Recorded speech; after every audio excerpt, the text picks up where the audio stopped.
Hi. I wanted to kind of make this as sort of a vlog. I haven't made these before.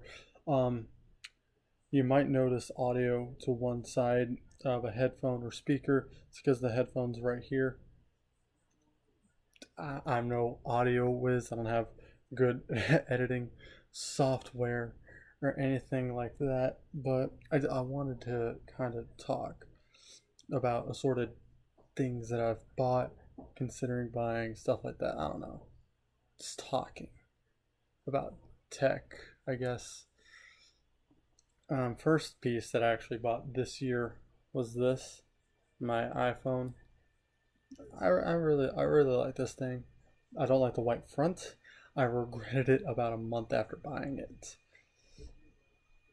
Um, People said that the iPhone's not that good, and me coming from like Windows and Android for the better part of 3 years actually, I went to it and it's amazing. Like, yes, it was a clear upgrade from what I had at the time, which was an HTC One M8, which was a buggy fucking mess. Like, that honestly makes me not want to even consider any HTC phone in the future if it can't hold out for. It was a 2.5 year phone when I ditched it at the time. Maybe, yeah, 2.5 years. So when I bought this, I I fell in love. One, it is actually the biggest phone that I owned. Everything just works on iPhone, and that's one thing that I think a lot of people either neglect when they don't appreciate the iPhone or something like that. Is it's usually one of the better phones that you can get. I don't know what I'm doing with my hands. It's one of the better phones that you can get because Apple controls hardware and software. So being able to do that, they're able to do a whole lot of things. And me having this phone for I bought it at the very beginning of January. I think on the 4th maybe or around that time. So I've had it close to 9 whole months now. Over 9 whole months, almost 10 whole months. So I've had it for almost 10 months now.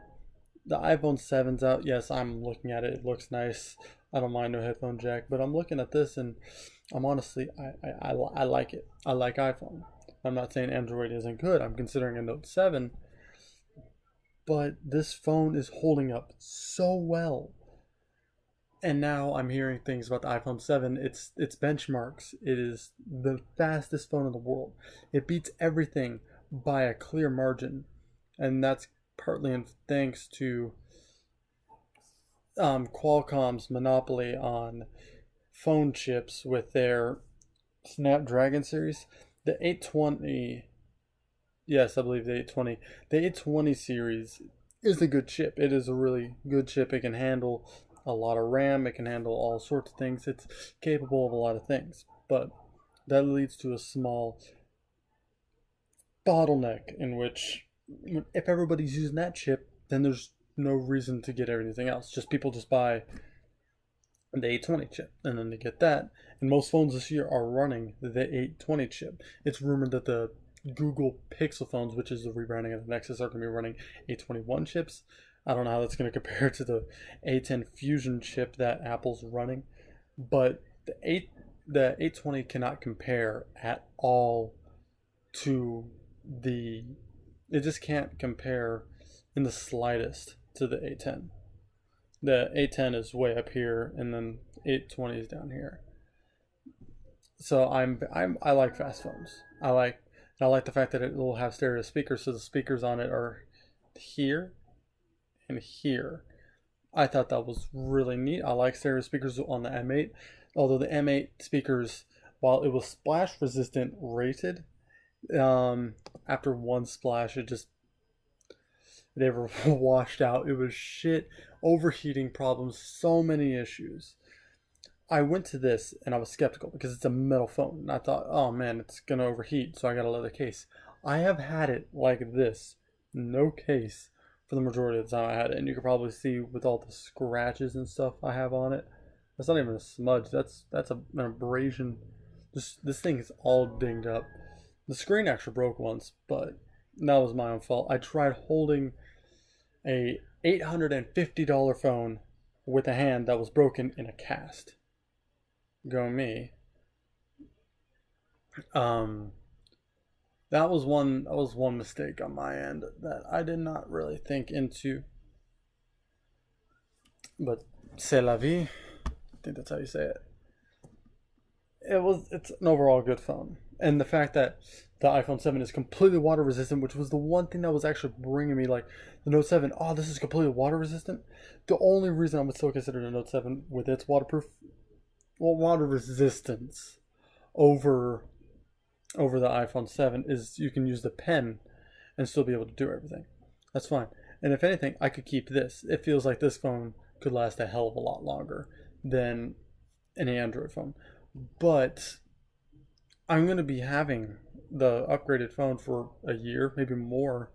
Who knows how long? I don't know what I'm going to do. I don't know where I'm going to be in a year, if I will be able to afford an upgrade or anything of that nature. I just wouldn't know. I definitely want to put a jailbreak on this, but enough about the phones. I want to touch on one thing. I think the V20 is a downgrade from the V10 because they took away the one thing that I had going for it, and that it looked and felt and operated differently. Yes, putting two cameras on the back instead of two on the front was a marvelous decision. Who needs two selfie? Like, if you're going to have two selfie, have two on the front and two on the back. Have telephoto on both, and then just let us have that option. The second screen is still good, but then they took out the waterproofness. They took off the back how it was, where you just pulled it off. They took away the fact that it was waterproof. I thought that was a severe downgrade. That disappoint. Such disappoint. Second thing I want to talk about is this, what I'm filming on. My Surface Pro 4. I have had this since late January. So it's on 9 months now that I've had this. Honestly, this is so nice. I love this thing. I had to exchange it once, and it was an issue with Windows.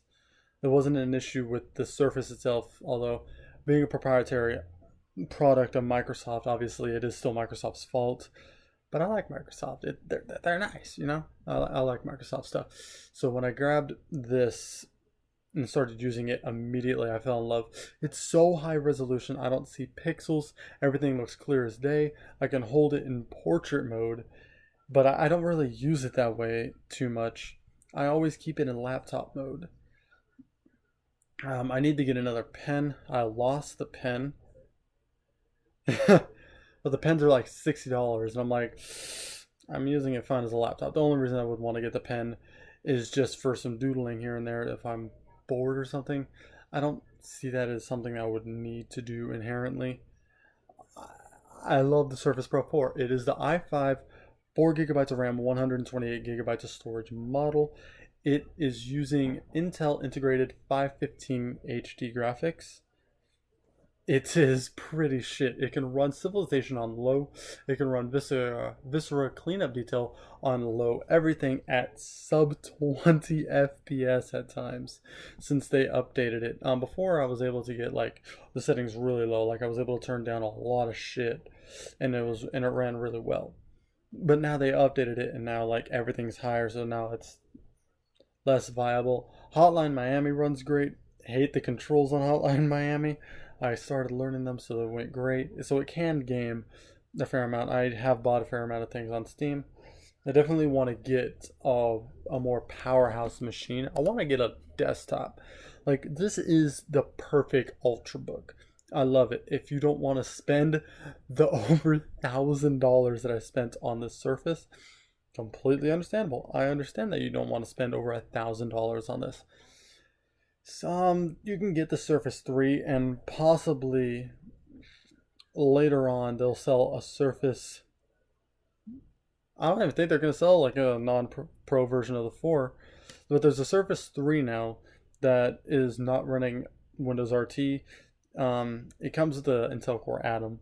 The Surface line in general, the Pro 3 and any model after are just amazing Ultrabooks. It's really thin. It's actually barely thicker than this. Like it's a hair above it. Not a hair.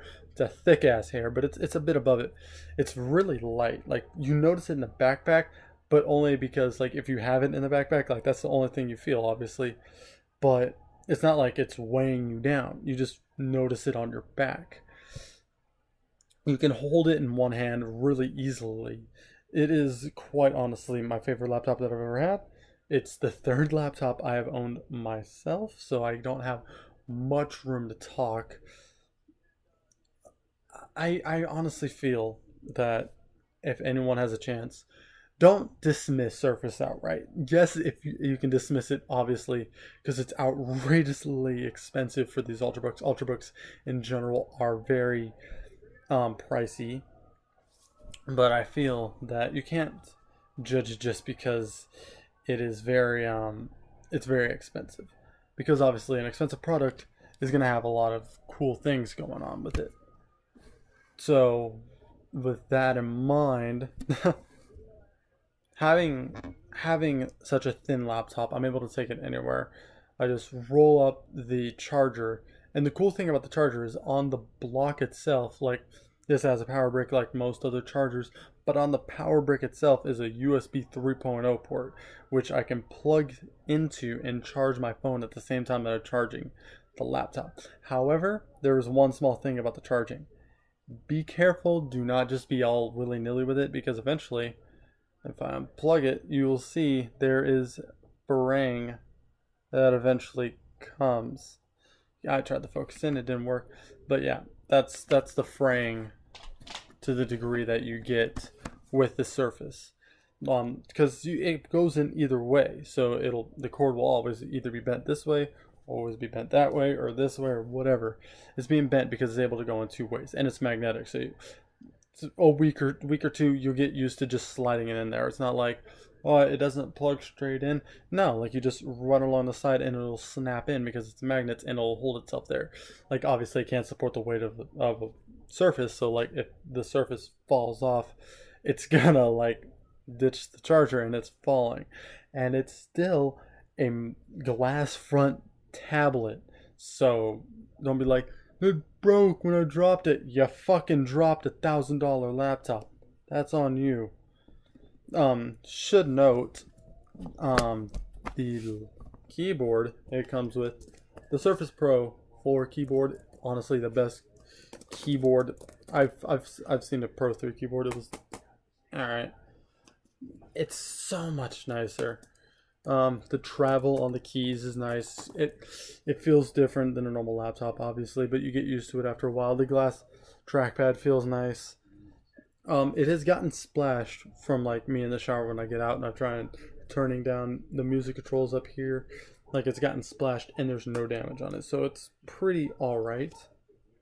I do like the velvet black though, because like when you have it all folded up, this is what you'll see on the Surface, and it says right here Microsoft, so that's kind of cool. Other people that might be watching this might be wondering, hey, you're that faggot that made a few comedy videos, how are you doing? Yes, I just said that. Well, people that know me know that I'm a offensive individual, to say the least.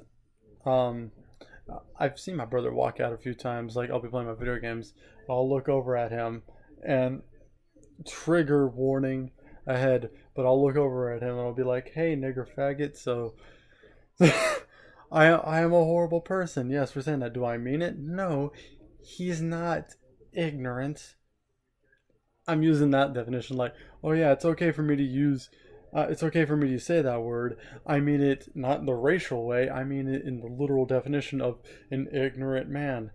It's still bad to say in that context. Like, like yes, there's certain ways that you're allowed to say that as a joke. Like, as a kid, I didn't know how to say Arnold Schwarzenegger's name. I would straight up say Arnold Schwarzenegger. Is that inherently bad to say? I don't know what the hell I'm saying. I was a kid, so in that sense, it's okay. Calling my white brother in the confines of our home a nigger faggot is more me calling him gay than trying to be racist towards him. for obvious reasons. I'm not gonna go out and find a black guy and say that to him, but I don't know. That's how I say it. Like, I honestly don't believe in getting offended over things. I do think I overuse the word triggered because I will often get triggered, but not like the feminazis on Tumblr get triggered. I get triggered in the sense that somebody says something stupid and it's in my mindset that I have to correct them. Usually I'll let it go, sometimes I can't. And then when I get roped in, that's me getting triggered. That's my definition of getting triggered. Um, but about the videos, yes, I've made 2 videos comedy wise so far. One hasn't been uploaded to this channel. It will be. The other one has. I figured out today. So I made it. It was 1 minute and 26 seconds long. So what I did was I tried to upload it to Facebook, but it didn't upload in HD, which bugged the shit out of me. So what I did was I was like, all right, I'll do what I did last time, and then I uploaded it to Instagram and went on. I was like, all right, that's all I need to do, right? Wrong, because Instagram doesn't let anything longer than 1 minute. So 26 seconds was cut out, and the end of the video was kind of cut out. One of my friends saw the video and said, "Oh, that's hilarious." I was like, "That wasn't the whole video. I'm taking it down. I'll try and re-upload it." I had to pull the files manually off my phone onto my computer with hooking it up with the cord, and then post it that way. I wasn't able to get it on Instagram because it's over 1 minute long. I want to try and put all the videos that I make, all the stupid, shitty, low-effort shit post videos that I make, onto YouTube in general. Eventually, maybe get video editing software that isn't fucking Windows Movie Maker or iMovie on my iPhone. So I'll have something going on there that I'm able to make some shit. I want to be able to make some decent content eventually. Like I like being a content maker, and I like the fact that even if it's 3 people that I'm impressing, I still like the fact that I make some people laugh. And that's the one thing I always want to do. I just want to make people laugh. I want to engage with people, but I want to make people laugh first and foremost. Like, all right, you might not want to talk, but if I can make you laugh, then that's okay. Because I have been depressed a lot of times in my life. I am a sad individual. Look at this face. I look like I just want to end my life at any given moment. Who knows? That's not a 44 Magnum sitting on the armchair. Okay, there's no gun. You got to go horizontal to show everyone that you're hurting, and everyone will be like, "Oh God, no!" And then you go long ways right in front of them for the shock value. And then if you can get an artery and blood on their face, even better. I joke about this because I honestly think that laughing about a situation makes it better. It's why I will make offensive jokes days after a tragedy, hours after a tragedy. Paul Walker died, and I said, "Oh man, I guess he was going too fast, too furious." Oh, fucking edgelord Cody. Yeah. So I feel laughing helps any situation. I try and tell a wide variety of jokes. I have clean, I have dirty, I have offensive, I have all these types of jokes that I like telling.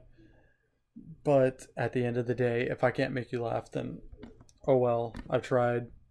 My content isn't for you. My jokes aren't for you. But I want to make people laugh. And if this platform that I have here is my way to do it, then it's my way to do it. Obviously, if you are looking at my channel, you'll see that I have gameplay of WWE, some UFC 2, stuff like that. Ignore it. It's not. Just ignore it. It's stupid stuff. There is some things that I do with friends, like private leagues and all that stuff that we do. We make our characters, and then I'll try and simulate them. I'll try and upload them. I try and make videos for the leagues because no one else is able to amongst our friends.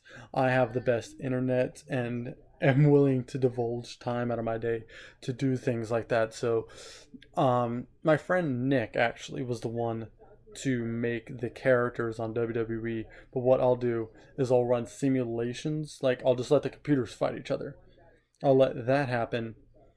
and then I'll post it. Or sometimes I'll control it. I'll try to get some certain moves in there to get done and hash those together to make kind of like highlights of a match, you know? It's kind of, it's weird. Like one match that I did was a four-way match with three of them. The first part was actually just two people.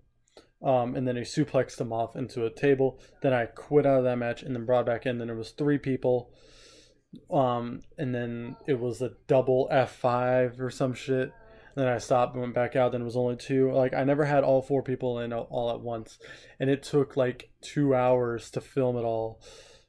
I think 20 minutes to render it and upload it from my Xbox onto the Xbox app, and then I download it from the Xbox app onto there. I just now realized that I can cut that middleman the fuck out because I'm actually able to upload directly on my Xbox to YouTube. I actually just found that out. How fucking dumb am I? I don't know. Pretty dumb, I guess. You know, I am. Hold on.